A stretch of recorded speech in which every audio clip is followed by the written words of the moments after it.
سامعین سے گزارش کی جاتی ہے کہ ہمارے سارے چینلز الیکونٹ ادب ایکسٹراس، سوارڈ آف حق چینل اور اتحاد الانصار چینل میں جن آڈیو بکس اور سیریز کو مکمل کیا جا چکا ہے، ان سب کا مطالعہ ہمارے پلے لسٹ سیکشن سے کریں اور ان آڈیو بکس اور سیریز کو آپ اپنے دوست و احباب میں شیئر کرتے رہیں، اور ہمارے سوشل میڈیا پلیٹ فارمز کے لنکس ڈسکرپشن میں دیے گئے ہیں، ہمیں سبسکرائب اور فالو ضرور کریں۔ جزاک اللہ۔ بسم اللہ الرحمن الرحیم۔ کتاب کا نام نشیمن، مصنف عابدہ حجاب لکھنوی۔ دولت و دنیا کے پرستاروں کو ان کی حرص و ہوس کس قدر اندھا بنا دیتی ہے، اور وہ منصف حقیقی کے انصاف کو بھول کر کیسی شیطانیت و درندگی پر اتر آتے ہیں۔ لیکن قدرت انسانی گروہ میں سے کسی کو اپنے خاموش انتقام پر مقرر کر دیتی ہے، اور مجرم کس طرح اپنے اعمال بد کی ہولناک سزا پاتے ہیں، وہ اس ناول سے ظاہر ہوگا۔ ایپیسوڈ 4۔ آج کافی عرصے بعد چھوٹے صاحب شہناز کے یہاں پہنچے ہیں اور روٹھی ہوئی شہناز کو منانے کی کوشش کی جا رہی ہے۔ فرماتے ہیں، اسی قصور کی تو معافی مانگی جا رہی ہے حضور، جرم سنگین ہے، اسی لیے عدالت عالیہ کا فیصلہ ہے کہ مجرم اپنی تمام غیر حاضریوں کا حساب کر کے حاضریوں میں جمع کرتا رہے۔ شہناز نے کہا، جو حکم ہو عدالت کا۔ ضمانت چاہیے؟ جان حاضر ہے۔ چھوٹے صاحب نے کہا، یہ اللہ کا مال ہے۔ تو پھر دل، یہ بھٹکنے والا، اس کا کیا اعتبار؟ لیکن کیوں؟ البیلا جو ٹہرا کہیں اور پھسل پڑا تو اس کے لیے تو کوئی ایسا جیل خانہ چاہیے کہ جہاں سے یہ بھاگ ہی نہ سکے۔ شہناز نے کہا، تو اس کی یہی ایک ترکیب ہے کہ اس دل کو اس سینے کی حوالات میں بند رکھیں، پھر کیا مجال جو باہر کی ہوا کھا سکے۔ لیکن یہ تو حوالات سے پہلے بھی بھاگ چکا ہے، تو کیا ہوا؟ آخر پھر گرفتار ہو کر پیشی میں آنا ہی پڑے گا۔ اسے سزا ملنی چاہیے، شہناز نے کہا۔ چلیے معاف کر دیجئے، نہ سمجھے بیچارہ۔ موج نسیم نے ایسا مست بنا دیا کہ پڑھنے لکھنے کی بھی سدھ نہ رہی۔ شہناز نے پوچھا، اب تو حضور جو ہونا تھا وہ ہو ہی گیا، تو کیا کر چکے ان سے شادی؟ چلیے مبارک ہو آپ کو۔ شادی بھی کیا کوئی گڑیوں کا کھیل ہے؟ گاجر کی پیندی، گل خیروں کے پھول، کہو میاں بننی تمہیں بننی قبول، جی قبول، اور ہو گئی شادی۔ وہاں تو میں صرف مشہود میاں کے اصرار پر 2-1 بار ضرور گیا تھا، ویسے کوئی بات نہیں تھی۔ اگر کوئی بات ہو بھی تو ہم کون ہوتے ہیں جانچ پڑتال کرنے والے؟ شہناز نے پوچھا۔ آپ ایسا کہتی ہیں، آپ ایسا کہتی ہیں، آپ کو تو سب کچھ حق حاصل ہے۔ یہ کب سے؟ کب سے؟ جب سے آپ نے الیکشن میں میری وجہ سے دستبرداری دی۔ جی شکریہ۔ خالی شکریہ سے کام تو نہیں بنتا۔ تو پھر یہ کہ آج فیصلہ ہو جائے۔ کس بات کا؟ 2 زندگیوں کے سکون کا۔ مجھے کوئی اعتراض نہیں، آپ شوق سے مس نسیم کو شریک حیات بنا سکتے ہیں، شہناز نے کہا۔ جی ان پر تو 3 حرف، یہاں تو شہناز اور اس خاکسار کی زندگیوں کا سوال ہے۔ اچھا جی، تو پھر میں کیا کروں؟ کرنا یہ ہے کہ آج صاف الفاظ میں اقرار نامہ مکمل ہو جائے کہ آپ ہماری، اور آ گئی نا وہی گڑیا گڑھوں والی بات، پناہ ہے آپ سے بھی، پھر اب کیسے کہوں کہ کچھ کہنے سننے کی ضرورت نہیں ہے، وقت اور حالات جس طرف بہائیں گے بہنا پڑے گا۔ آخر آپ کا کیا فیصلہ ہے؟ فیصلہ تو یکساں ہی سمجھیے، لیکن انجام قسمتوں سے وابستہ ہے، شہناز نے کہا۔ بس یہی معلوم کرنا تھا، اب اطمینان ہے۔ چلیں آپ خوش رہیں، سونے کے صحرے سے بیاہ ہو، سندل سے مانگ بچوں کی گودی بھری رہے۔ اچھا اب کام کی باتیں کریں۔ کام کی باتیں؟ مقدمے کی پیشی کے ہول سے کام کی بات کا ہوش کہاں تھا؟ اب سنیے، یونیورسٹی کے نو الیکشن کے موقع پر رومیو جولیٹ ڈرامہ ہو رہا ہے، جس میں رومیو میں اور جولیٹ آپ ہوں گی۔ جی مجھے کوئی ضرورت نہیں کسی ایسے آرٹ پارٹ کی، آپ جو چاہیں وہ ناپتے پھریں، مگر اتنی دور کیوں جاتے ہیں؟ دور سے کیا مطلب ہے؟ یہی کہ مشرق کی تاریخ میں عشق و محبت کے قصے کیا کچھ کم ہیں کہ جو مغرب کے پیچھے دوڑ پڑیں؟ مجنوں، فرہاد، رانجھے، مہیوال کچھ بن جائیے۔ آپ تو نہ جانے کیا سمجھتی ہیں۔ اب کے امتحان میں شیکسپیئر کے ڈراموں سے سوالات آنے والے ہیں، اور یہ ڈرامہ ہے اس کا ماسٹر پیس۔ محبت کے اسکول میں ہر جگہ ایک ہی قاعدہ پڑھایا جاتا ہے، یوں زبان کا فرق ہو تو ہو، ورنہ چیز وہی ہے۔ شہناز نے کہا۔ وہی کیا؟ مرنا، تڑپنا، سلگنا، بلکنا، دن کی آس، رات کے نالے، پریشانی، الجھن، دل کی دھڑکن، بڑھتی پیاس، چہرہ اداس، بدنامی، رسوائی، جگہنسائی، وحشت، جنون، فساد، خون، اور پھر آخر میں ایک کی موت اور دوسرے کی شہادت۔ قصہ ختم۔ لیجئے، آپ کو تو سارے سبق یاد ہیں، آپ بھی یاد کر لیں، منع کس نے کیا ہے؟ ہاں تو پھر کیا جائے پارٹ شروع۔ دیکھیے، ماموں مجنوں فرماتے ہیں، جب کہ کالج سے پڑھ کر کے جاتی ہو تم، جب کہ کالج سے پڑھ کر کے جاتی ہو تم، تو میں لیلا ہی لیلا پکارا کروں۔ اچھا، خدا کے لیے دماغ نہ چاٹیں، ایسے پارٹ یاد کرنا ہو تو اس کے لیے بہتر مقام بندریا باغ ہے، یہاں تو اس ڈرامہ بازی سے باز رہیے۔ ہاں صاحب، آپ کا مکان ہے، آپ جو چاہیں وہ حکم چلا سکتی ہیں۔ اچھا چھوڑے نا بیکار کی باتیں، تھوڑے سے دن امتحان کے رہ گئے ہیں، وقت کی قدر کر لیں۔ جو حکم سرکار کا۔ چلیے اٹھائیے کتاب، آپ بھی کیا کہیں گی کہ ہمارا حکم نہیں مانا گیا؟ بولیے، آج کیا چلے گا؟ آج لیلا مجنوں چلا لیجئے گا، یا کوئی سبجیکٹ لے لیجئے۔ اس طرح خلوص و محبت کا یہ ڈرامہ سعید منزل کی بالائی منزل پر جاری تھا، اور ادھر نچلی منزل کے ایک حصے میں سر مقصود رضیہ کے پاس پہنچتے ہی ہاتھ میں کچھ کاغذات لیے ہوئے ہی غصے میں تھر تھرائے ہوئے رضیہ سے مخاطب ہوتے ہیں۔ دیکھے اپنے سپوت کے لچھن، خدا غارت کرے ایسی اولاد کو۔ کیا ہوا، خیریت تو ہے؟ 50,000 روپیہ قرض لے کر عیاشی میں اڑا دیا آپ کے صاحبزادے نے۔ اوہ خداوند عالم، ہمارے حال پر رحم فرما، رضیہ بی نے کہا تھا۔ ہم نے ہی کس پر رحم کیا تھا کہ جو ہم رحم کے حقدار ہیں؟ یہ کہہ کر اپنے مردانے کمرے میں چلے جاتے ہیں جہاں ان کے مرحوم بھائی مسعود میاں کا فوٹو لگا ہوا ہے۔ یہ اس فوٹو سے مخاطب ہیں۔ زخم کی تکلیف، موت کی اذیت تو آپ پر ایک لمحہ بھر میں ختم ہو گئی، آپ نے شہید بن کر دائمی سکون حاصل کر لیا، لیکن میں نے اپنے لیے ایک مستقل جہنم خرید لیا ہے۔ احساس گناہ کی بھٹی میں پڑا سلگ رہا ہوں۔ اللہ معاف کر دیجئے اپنے گنہگار کو۔ آپ سے جو کچھ چھینا ہے وہ بھی لے لیں، اور جو کچھ میرے پاس ہے وہ بھی، اور اس سب کے بدلے میں تھوڑا سا اطمینان، تھوڑا سا سکون جو آپ کو حاصل ہے اپنے گنہگار بھائی کو بھی دے دیں۔ بی شبنم کے شانے پر آج میجر شوکت کچھ شان غضب لیے ہوئے نازل ہوتے ہیں۔ ملاقاتی کمرے میں پہنچ کر وہ اپنا ہیٹ اس انداز سے فرش پر رکھتے ہیں کہ شبنم چونک پڑتی ہے اور پوچھنے لگتی ہے، خیریت تو ہے میجر صاحب؟ آج یہ کیا تیور ہیں؟ کاہے کے تیور؟ کیا دھرا سب چوپٹ ہو گیا۔ کیا چوپٹ ہو گیا؟ وہی نسبت کا معاملہ۔ وہ کیسے؟ تعجب تو یہ ہے کہ آپ جیسی سمجھدار، تجربے کار، زمانہ شناس اور آج کل کے ان لونڈوں کو نہ پہچان سکی۔ مگر کیا ہوا؟ ہونا کیا تھا؟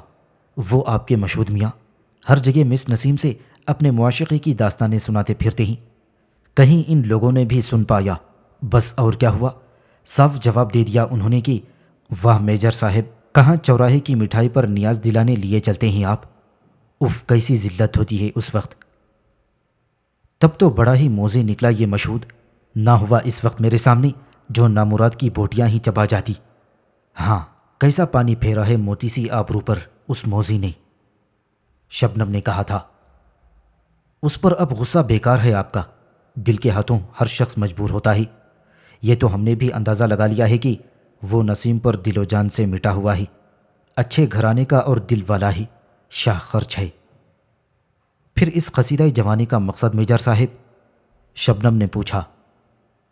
مطلب یہ کہ اس بدنامی کے بعد اب کسی اچھے گھرانے میں تو رشتہ ممکن نہیں ہے۔ تو پھر تو ہمارے خیال میں مشروط بھی برا نہیں ہے اس رشتے کے لیے۔ اسے دے دوں میں خاک میں، صدقہ کیا تھا۔ جذبات کی رومیں نہ بہیں، معاملے پر ٹھنڈے دل سے غور کرنے کی ضرورت ہے۔ سر مقصود کے انتقال کے بعد وہ تنہا وارث بننے والا ہے اپنی لاکھوں کی جائیداد کا۔ تو اس لیے آپ کی رائے یہ ہے کہ اسے ہی شیشے میں اتار لیا جائے؟ مگر یہ رشتہ ناممکن ہے میجر صاحب۔ ناممکن کیوں ہے؟ یہ نہ پوچھیں، آخر کوئی راز تو ہوگا۔ جی ہاں، راز ہی ہے۔ ہم سے بھی چھپانے والا؟ نہیں، آپ سے کیا چھپانا، لیکن پھر کبھی بتا دیا جائے گا۔ آخر اس وقت بتانے میں کیا تکلیف ہے؟ اوہ، کیا کہا جائے؟ خیر، ہمارا تو یہ آخری فیصلہ ہے کہ اس سے اچھا رشتہ اور کہیں ممکن نہیں، میجر صاحب نے کہا۔ مگر کہیں ایسا بھی غضب سنا ہے؟ وہ کیا؟ کہ جانتے بوجھتے بھائی بہن کی شادی کر دی جائے۔ بھائی بہن؟ یہ کیا معمہ ہے؟ جی ہاں، نسیم سر مقصود کی ہی بیٹی ہے۔ نہیں جی، آپ کی قسم، اب کہیے۔ یہ تو اور بھی اچھا ہوا۔ جب نسیم سر مقصود کی اولاد ہے تو اسے بھی ان کی جائیداد سے اس کا حصہ ملنا ہی چاہیے، لیکن قانونی طور پر یہ ممکن نہیں۔ تو پھر کیوں نہ ترکیب سے اس کا حق حاصل کر لیا جائے، میجر صاحب نے کہا تھا۔ مگر اس اندھیر کے ساتھ جیتی مکھی تو نہیں نگلی جاتی میجر صاحب۔ ہے اس کی بھی ایک صورت، مگر وہ صرف یہ ہے کہ نکاح کروا دیا جائے اور پھر رخصتی کے لیے سر مقصود کو بلوا لیا جائے۔ ایسی حالت میں نکاح تو قائم رہ نہیں سکتا، البتہ اس دباؤ میں ان سے معقول رقم وصول کی جا سکتی ہے۔ بہتر ہے، مگر دیکھیے یہ راز ابھی کھلنے نہ پائی۔ یہ کس سے فرما رہی ہیں آپ؟ اس گفتگو کے دوسرے دن ہی بی شبنم مشہود میاں کو اپنے مقصد کے لیے ہموار کرتی نظر آتی ہیں۔ مشہود میاں بے غیرت بن کر کہنا پڑ رہا ہے، نہ جانے تم نے اس بد نصیب پر کون سا جادو پھونک مارا ہے جو تمہارا ہی دم بھرتی ہے۔ یاد رکھنا، اگر اس کا دل توڑا تو یہ خون تمہاری گردن پر ہوگا۔ میں تو خود دل و جان سے چاہتا ہوں، مگر ساری دشواری ہے ابا میاں کی۔ کیوں بہانے کرتے ہو پرانے شگون میں اپنی ناک کٹوانا؟ میں سمجھا نہیں۔ یہی کہ باپ کی ذرا سی خوشی کے لیے اپنی زندگی کی ساری تمنائیں، خوشیاں اور راحتیں جہنم میں جھونک دی جائیں۔ وہ پرانے خیال کے ہیں تو ہوا کریں، تم تو پرانے زمانے کی پیداوار نہیں ہو۔ کیا عرض کروں، کچھ سمجھ نہیں آتا۔ آپ اتنا کچھ کیوں کہے جا رہی ہیں امی جان؟ قسمت کی نامرادی کو کوئی مٹا نہیں سکتا، نسیم نے روتے ہوئے کہا تھا۔ لعنت تمہارے رونے پر اور پھٹکار تمہاری چاہت پر، جو اپنی جان ہلکان کی جائے اور کسی کی بھائیں نہ ہو۔ سنکھیا لا کر کیوں نہیں دیتی اس نامراد کو جو جھگڑا ہی مٹ جائے؟ یہ کہہ کر شبنم تیوری چڑھاتے ہوئے بڑبڑاتی ہوئی وہاں سے دوسری طرف چلی جاتی ہیں تو نسیم آنکھوں میں آنسو بھرے ہوئے دردناک لہجے میں کہتی ہیں، بھڑکتی آگ پر تیل چھڑکنے میں کچھ مزہ آتا ہے آپ کو، مگر میں نے انکار کب کیا ہے؟ میں اپنی آبرو کی موتی کو نیلام کی بولی پر چڑھا نہیں سکتی، مر جاؤں گی مگر۔ آپ یہ ایسی باتیں کیوں کرتی ہیں؟ مس نسیم کی خوشی میری جان کے ساتھ ہے۔ تو پھر صاف صاف کیوں نہیں کہتے آپ؟ کہنا کیا ہے، اب مجھے بھی کسی کی پرواہ نہیں ہے۔ ابا جان ناراض ہوں تو بلا سے، اب تو شادی ہوگی پیاری نسیم سے اور ڈنکے کی چوٹ پر بس۔ مردوں کی زبان ہے، ایک یہی فیصلہ ہے میرا۔ خیر، خدا کا شکر ہے آپ کا دل تو پسیجا۔ امی جان، امی جان، ذرا یہاں تو آئیے، اللہ ناراض نہ ہو جائے۔ آئیے تو صحیح، سنیے تو، آپ کو ہماری قسم امی جان۔ کیا ہے؟ یہ فرماتی ہوئی شبنم نمودار ہوتی ہے۔ لیجئے، وہ راضی ہیں، بس اب تو خوش ہیں نا آپ؟ تم ہو بھی نہ سمجھ، تم زمانے کی رفتار کو کیا جانو؟ یہ زندگی کا سودا ہے، کوئی بچوں کا کھیل نہیں۔ جب تک کہ مشہود میاں تمہارے مستقبل کا معقول بندوبست نہ کر دیں، اس وقت تک یہ سب کچھ بیکار ہے۔ آپ جو حکم فرمائیں، مقصود نے کہا۔ اس وقت ہر قدم بڑے سوچ سمجھ کر اٹھانے کی ضرورت ہے میاں۔ بے شک۔ تو سنو، یہ بات ظاہر ہے کہ سر مقصود اس رشتے کو ہرگز قبول نہیں کر سکتے، نہ وہ نسیم کو اپنی بہو کی حیثیت سے پسند کریں گے۔ تو ایسی صورت میں اس غریب کا کیا حشر ہوگا؟ میں اپنے رہنے کا الگ انتظام کر لوں گا، اور کیا؟ الگ رہنے سے تو مقصد پورا نہیں ہوتا، وہ تمہیں آنکھ بھی کر سکتے ہیں، جائیداد سے محروم بھی قرار دے سکتے ہیں اس جرم میں۔ تو پھر؟ مشہود نے پوچھا۔ تو پھر یہ کہ تم پہلے کسی طرح اس کی زندگی کے گزارے کا کوئی معقول انتظام کر دو، پھر اور بات کرو۔ مجھ سے جیسا فرمائیں، میں حکم سے باہر نہیں ہوتا۔ سر مقصود کی زندگی میں جائیداد پر تمہارا کوئی اختیار نہیں، یہ ظاہر ہے، البتہ بالغ ہونے کی حیثیت سے تم اس ورثے میں ملنے والی جائیداد پر جو قرضہ چاہو وہ حاصل کر سکتے ہو۔ تو پھر آپ دلا دیجئے کسی سے قرضہ۔ قرضہ دلانے کی بھی ایسی کوئی خاص ضرورت نہیں ہے، صرف خانہ پوری کے لیے کچھ دستاویزیں قرضے کی مکمل کر دی جائیں گی، پھر سب دیکھا جائے گا۔ جیسا آپ بہتر سمجھیں، مشہود نے کہا۔ تو تم کل صبح میرے ساتھ منظور مہدی صاحب وکیل کے یہاں چلو، وہ قانونی حیثیت میں درست مشورے سے سارا کام مکمل کر دیں گے۔ جی بہت بہتر ہے۔ دوسرے دن الگ صبح مشہود میاں بی شبنم کے ساتھ منظور مہدی صاحب وکیل کی کوٹھی پر پہنچتے ہیں۔ پہلے بی شبنم ایسے کچھ مشورے کرتی ہیں اور پھر میاں مشہود سے تبادلہ خیال کے بعد دستاویزوں کے مسودات تیار کیے جاتے ہیں۔ غرضے کی اسی روز تقریباً 2 لاکھ روپیے کے قرضے کی 3 دستاویزوں کی رجسٹری باقاعدہ طور پر مکمل کرا دی جاتی ہے، اور وہ بھی بی شبنم کے نام سے نہیں بلکہ ایک مہاجن کے نام سے، جس سے ایک اور دستاویز لکھوا لی جاتی ہے کہ اصل میں یہ قرضہ بی شبنم ادا کر رہی ہے، جو کسی مصلحت سے اپنے نام سے معاملہ کرنا پسند نہیں کرتی، اس لیے ان کے مختار خاص کی حیثیت میں یہ دستاویزیں اپنے نام سے رجسٹری کرا رہا ہوں۔ ادھر میجر شوکت سیٹھ عبداللہ کو اس راز سے آگاہ کرتے ہیں کہ نسیم اصل میں سر مقصود کی بیٹی ہے اور مشہود کی بہن، جس پر سیٹھ عبداللہ کہتے ہیں کہ یہ حقیقت ہے تو یہ ڈرامہ بڑا شاندار ہوگا کہ جس کا ڈراپ سین کسی بڑی ٹریجڈی پر ختم ہوگا، تم دیکھنا ضرور۔ قرضے کی دستاویزات کی تکمیل کے بعد میجر شوکت اور بی شبنم مشہود کو سمجھاتے ہیں کہ ابھی صرف نکاح کر لینا ہی کافی ہوگا۔ کچھ عرصے میں جب کہ سر مقصود کے غصے کا طوفان ٹھنڈا پڑ جائے تو یقین ہے کہ انجام کو سوچتے ہوئے وہ خود ہی اپنی بہو کو عزت کے ساتھ رخصت کرا کر لے جائیں گے۔ اس طرح نسیم کی توقیری برقرار رہے گی اور تمہاری بات بھی بن جائے گی۔ چنانچہ میاں مشہود اس فیصلے پر راضی ہو جاتے ہیں اور تیسرے دن ہی چھپ چھپاتے مس نسیم کا نکاح مشہود میاں سے کر دیا جاتا ہے، اور قاضی صاحب کے رجسٹر میں نسیم کی ولدیت میں کسی اور شخص کا نام لکھ دیا جاتا ہے۔ ادھر نکاح سے دوسرے دن ہی کسی ذریعے سے سر مقصود کو اس واقعے کی اطلاع مل جاتی ہے تو وہ بھونچکا ہو کر رہ جاتے ہیں کہ یہ کیا غضب کیا اس رنڈی نے کہ جانتے بوجھتے بہن بھائی کو شادی کے بندھن میں جکڑ دیا۔ مشہود تو باپ کے غیظ و غضب کے ڈر سے منہ چھپاتے پھر رہے تھے۔ ایسی حالت میں مجبور ہو کر اسی شب میں خود بھی شبنم کے در دولت پر حاضر ہو جاتے ہیں، اور نہایت غضب کی حالت میں اطلاع ملنے پر شبنم ان کو بڑی ڈھٹائی اور بے باکی سے بلا لیتی ہیں اور ایک مخصوص کمرے میں سلسلہ کلام جاری ہوتا ہے۔ سر مقصود فرماتے ہیں، یہ سب کیا تماشا دکھایا جا رہا ہے؟ ہم پوچھتے ہیں شبنم صاحبہ۔ تماشا کیسا؟ کیا تم ان دونوں کے حقیقی رشتے سے بے خبر تھیں؟ بے خبر کیوں ہوتی؟ تو پھر جانتے بوجھتے یہ کیا اندھیر؟ بھلا کہیں بھی ایسا غضب ہوا ہے کہ بہن بھائی؟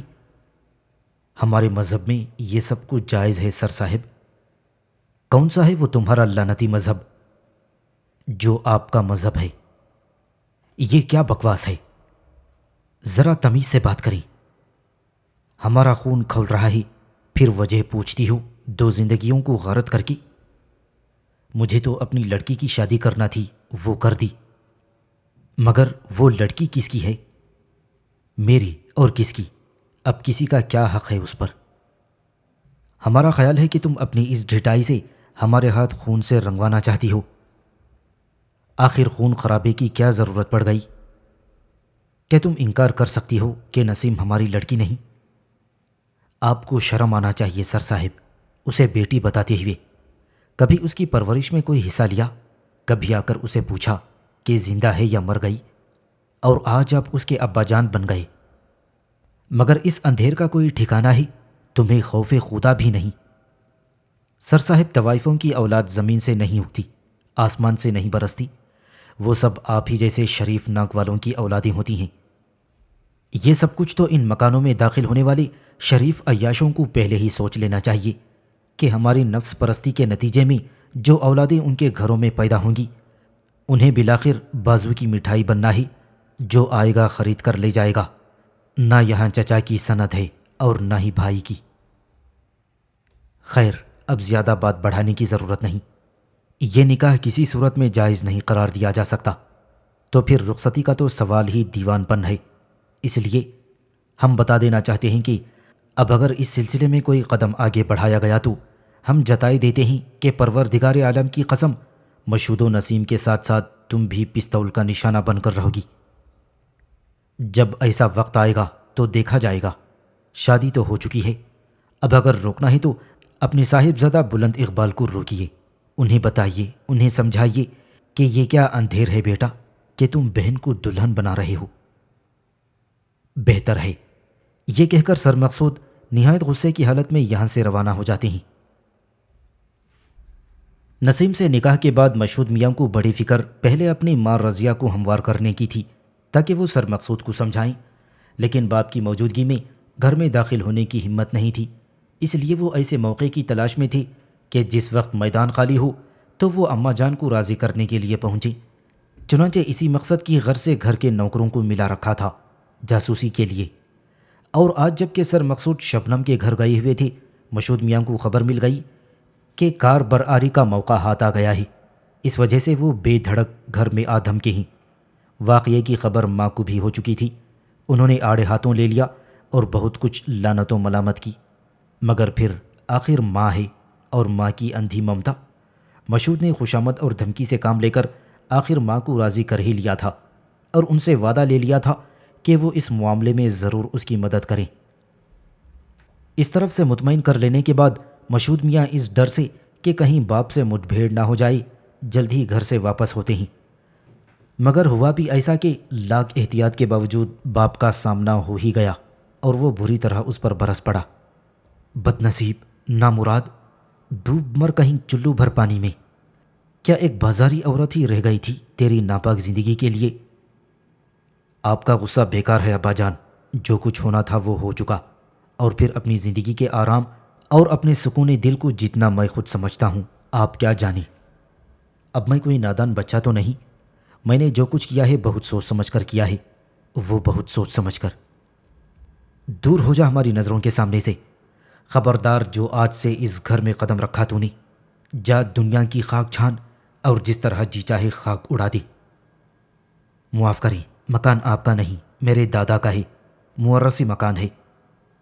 بدتمیز مردود، تیری اتنی ہمت!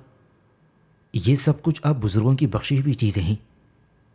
جتنا کمینہ پن دکھا سکتا ہے وہ جی بھر کے دکھا لے، لیکن کان کھول کر سن لے کہ اس جائیداد یا دولت سے تجھے ایک کوڑی بھی نہیں مل سکتی۔ جا، میں نے تجھے آہ کر دیا، آج سے کسی چیز سے تیرا کوئی واسطہ نہیں ہے۔ آپ بھول رہے ہیں، مکان کی طرح اس دولت پر بھی آپ کا کوئی حق نہیں، اس لیے کہ اپنے حصے کی جائیداد اور دولت تو آپ پہلے ہی تباہ کر چکے تھے۔ یہ سب کچھ تو وہ ہے جو آپ نے بڑے چاچا جان کے خون سے ہاتھ بھر کر حاصل کیا ہے۔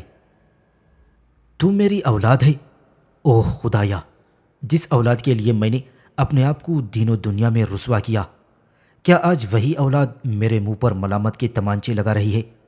میں کہتا ہوں کہ دور ہو جا، چلا جا، ورنہ میں آج تیرا خون پی جاؤں گا۔